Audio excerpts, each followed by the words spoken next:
Hi, this is Mariah Gullo from The Hollywood Reporter, and we're in studio today with the cast of 22 July. I have Anders Danielsen Lie, Jonas Strand Gravli, and Seda Witt. Hi, how are you? Good. How are you? 22 July, a lot of people might not know, is about the Oslo attacks. So we call it here the Oslo attacks of 2011. Can each of you tell me the characters you play and how you researched your roles? Yeah, I play Laura Rashid. She is one of the survivors from this attack, and she lost her sister.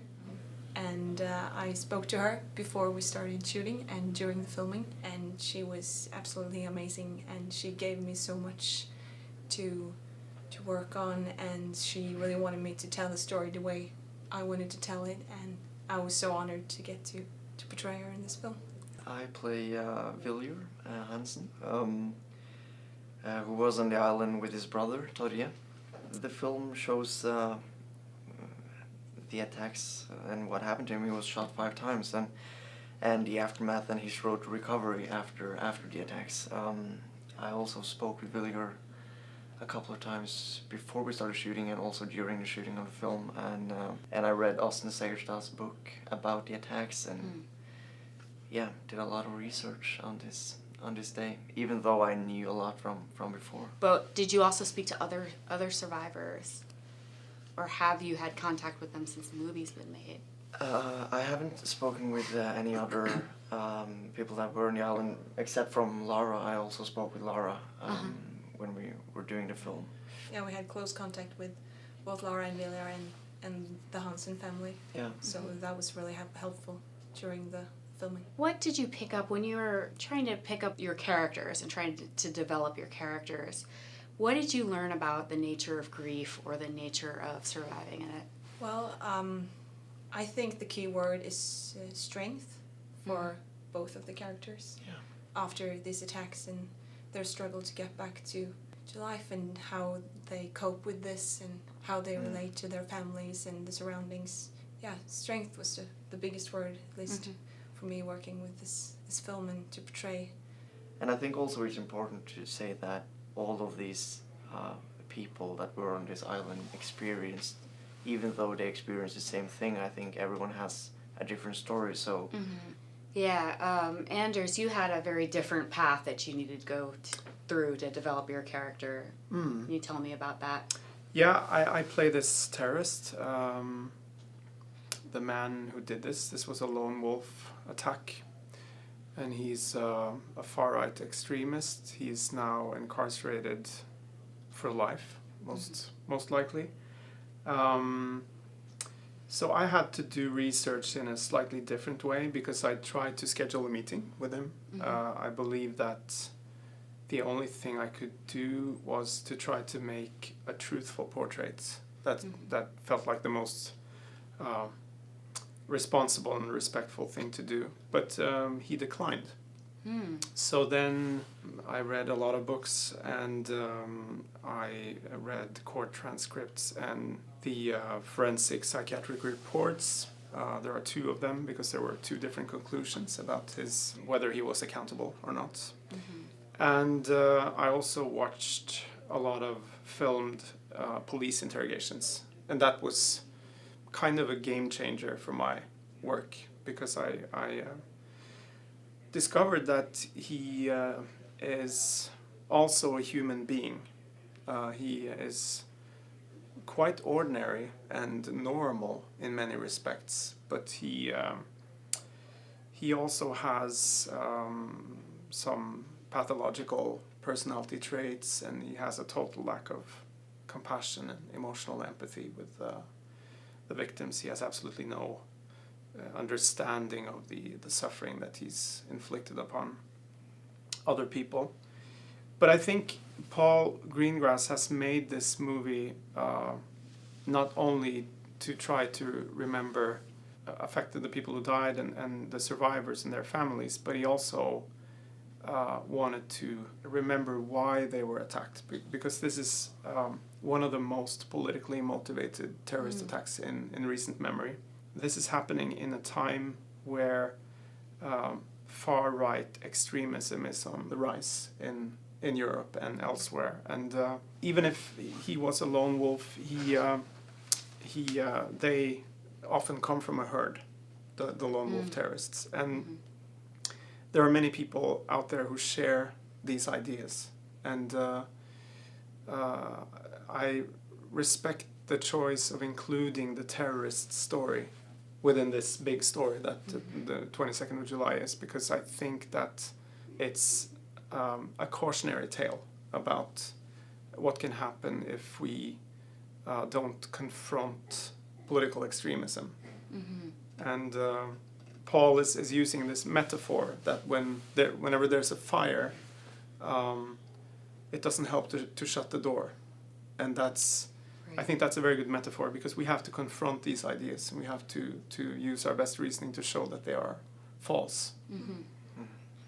One of the things I noticed was the use of the word terrorist. From the very beginning, he's called a terrorist. Whereas in this country, sometimes when acts of domestic terrorism happen, meaning somebody who was from this country committing a mass shooting, they don't call them terrorists, they call them mass shooters. I just thought that was an interesting difference in language. Do you think that was intentional with Paul? It is an interesting difference, distinction. I don't think it's always easy to make that distinction. For example, the Orlando shooting is probably a good example, because it was obviously motivated. But in this case, there was first a bombing, which we all thought, or many of us thought, that it was probably Al-Qaeda, or because that's what it looked like initially. And then there was a mass shooting later that day.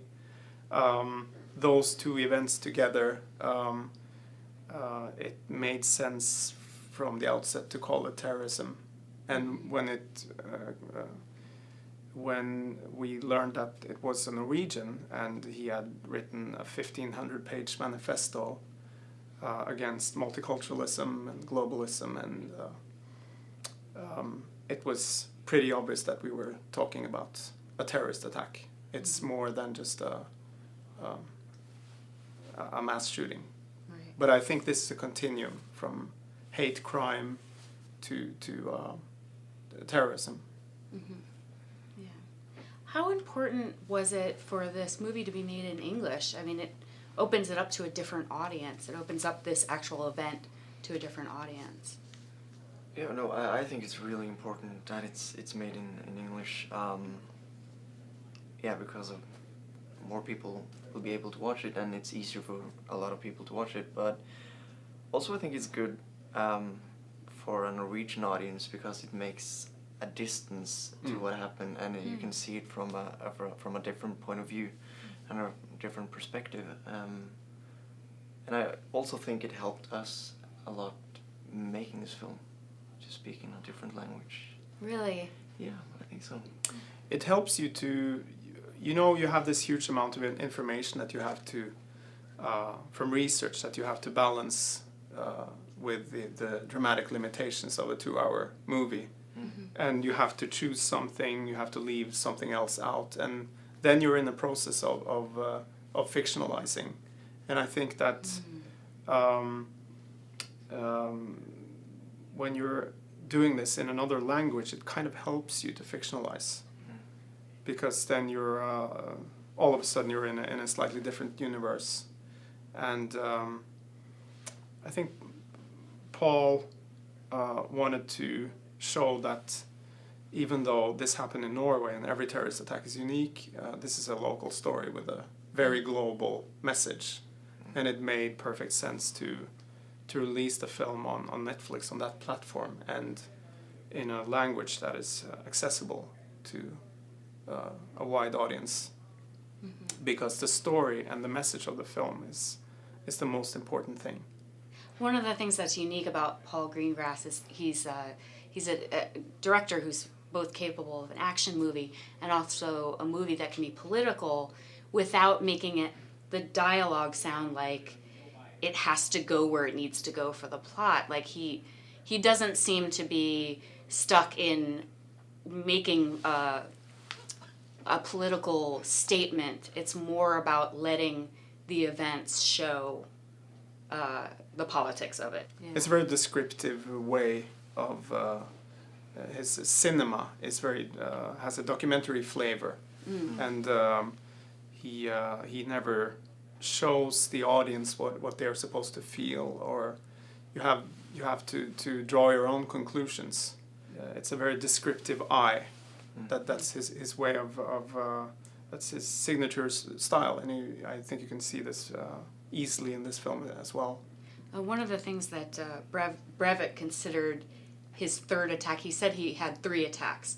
The first attack was the bombing, the second attack was shootings, his third attack was the trial, his third attack on Norway. Do you think that he was successful in this? I think that the film shows very well that democracy and these young people defeated him in court. I think he thought that he would get the microphone, that he would get an arena for spreading his ideas, and it didn't turn out that way. He's not a deep political thinker. But we had a big discussion in Norway about how to handle the trial and whether he was going to be allowed to speak. One of the things that the trial was about was whether he was mentally, whether he was insane or not, and whether he was accountable for his actions. And there were 2 psychiatric reports. The first one claimed that he had paranoid schizophrenia, and in that case he would have been, he would not have been accountable. He would have been convicted to psychiatric care, you know. So there was another report because there was a feeling in the Norwegian public that there was something wrong with that diagnosis. He didn't seem insane to people. So there was another report which claimed that he was in fact accountable. So that was the whole, became a huge issue in the trial. And you could argue that it would have been interesting to watch him in court. This was a trial that was broadcast on television, but the decision was that we will censor him because we don't want to give him the microphone. So that's what they ended up doing, and I think it was the right decision. How do you all feel personally how Norway has changed since the attack? Well,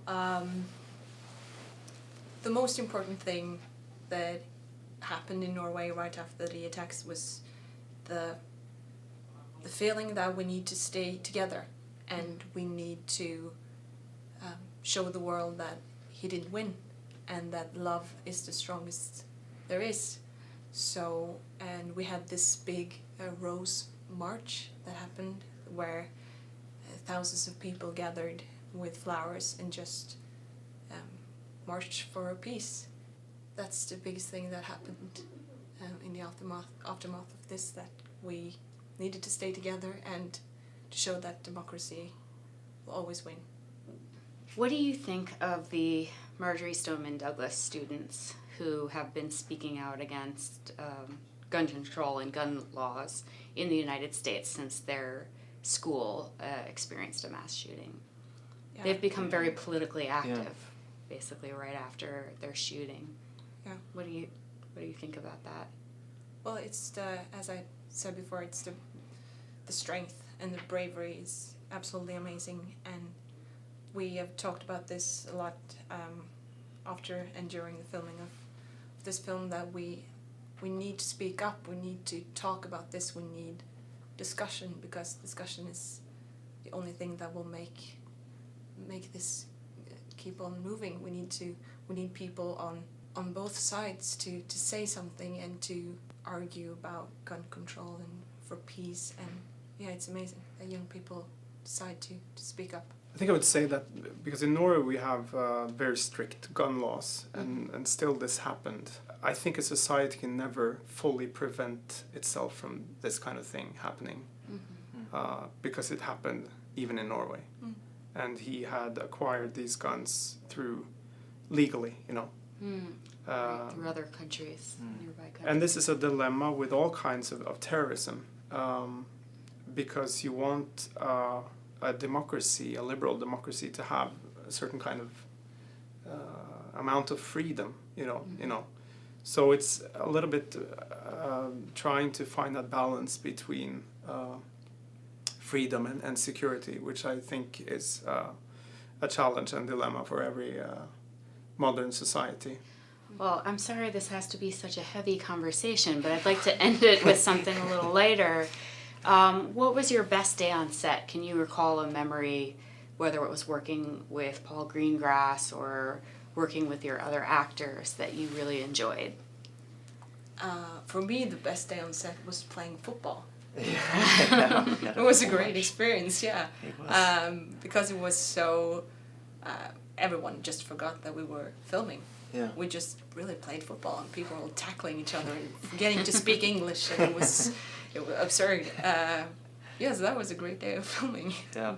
It was fantastic working with Paul, and he's such a great director and such a great human being, and it was just the way he gave us time to just be in the different situations and not rush anything was just a wonderful feeling. So even though this is it was hard to make this film, we also had time to not feel so